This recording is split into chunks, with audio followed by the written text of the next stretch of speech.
আসসালামু আলাইকুম। আমার সম্মানিত দর্শক ও শ্রোতাবৃন্দ, আপনারা কেমন আছেন? আশা রাখছি ভালোই আছেন। আল্লাহ ভালোই রেখেছে, আমরাও ভালো আছি। তো আজ আমি ছোট মাছ দিয়ে কুমড়া রান্না করব। এই যে ছোট মাছগুলো আমি কেটে ধুয়ে নিয়েছি, কুমড়াটাও কেটে ধুয়ে পাতলা করে কেটে ধুয়ে নিয়েছি। আমি হাতে মেখে রান্না করব। কড়াই আমি প্রথমে মশলাগুলিকে মেখে নিব। প্রথমে পেঁয়াজ কুচি দিয়ে নিলাম, আদা বাটা, জিরা বাটা, রসুন বাটা, মরিচ গুঁড়া, হলুদ গুঁড়া, ধনিয়া গুঁড়া, স্বাদ মতো লবণ,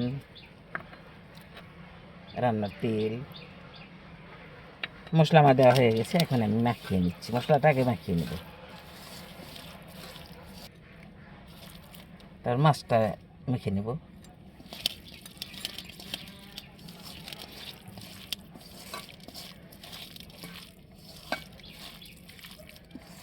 মেখে নিলাম, এখন কুমড়াটা দিয়ে নেব। কুমড়াটাও মেখে নিচ্ছি মাছ মশলার সঙ্গে। খুব ভালোভাবে মেখে নিতে হবে যাতে সবখানে পৌঁছে মশলা, তেল মশলা গেছে। আমি সামান্য পানি দিয়ে নেব। আমি পরিমাণ মতো পানি দিয়ে নিচ্ছি। কড়াইটা আমি জ্বলন্ত চুলায় উঠিয়ে দিলাম, ঢেকে দিলাম। এখন আমি অল্প তরকারির বলক এসেছে, এখন আমি একটু নেড়ে চেড়ে দিই। পরে আর নাড়া যাবে না, ছোটো মাছ ভেঙে যাবে নাড়তে গেলে।